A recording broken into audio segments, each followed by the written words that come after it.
mayoritas orang Indonesia adalah Muslim, dan mayoritas Muslim tentu tidak menyukai Israel, apalagi Zionisnya, karena mengutuk tindakan genosida yang terjadi di Palestina.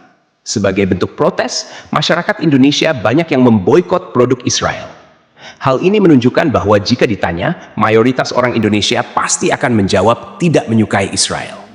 Lalu, bagaimana jika pertanyaan itu diajukan kepada Israel? Apa tanggapan Israel jika ditanya tentang bangsa Indonesia?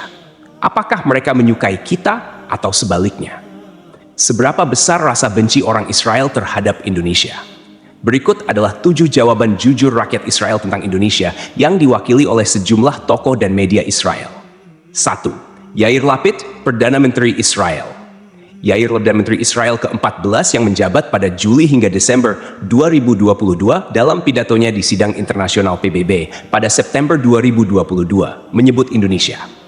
Ia dengan tegas menyatakan bahwa Israel ingin menjalin hubungan persahabatan dengan Indonesia dan mengajak Indonesia untuk mengakui kemerdekaan Israel seperti negara-negara Uni Eropa.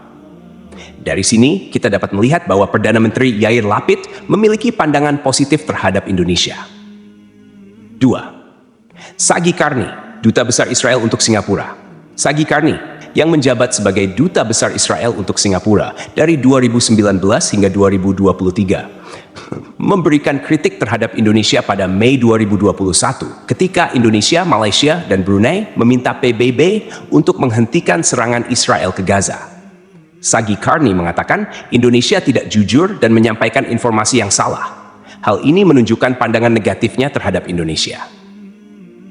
3. Media The Jerusalem Post. The Jerusalem Post, yang sebelumnya bernama Palestine Post, adalah media yang berbasis di Israel dan Palestina.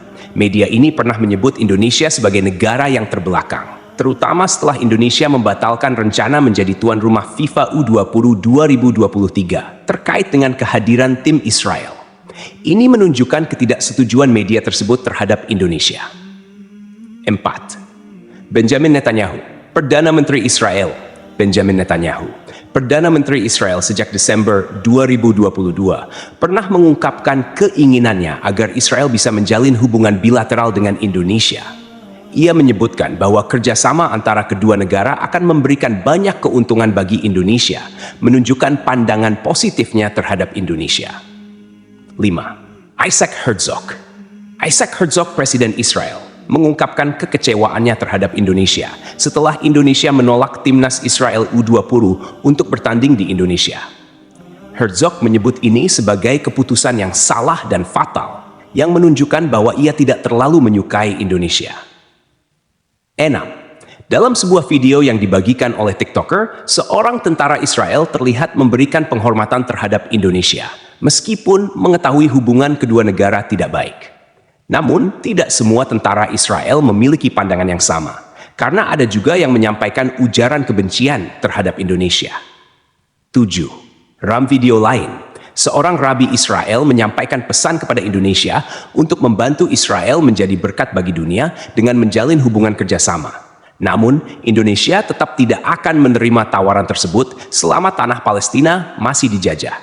Wallahu alam bisawab. Semoga kisah ini bermanfaat.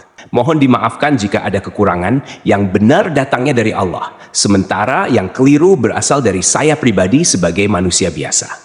Sampai jumpa di kisah-kisah seru berikutnya. Wassalamualaikum warahmatullahi wabarakatuh.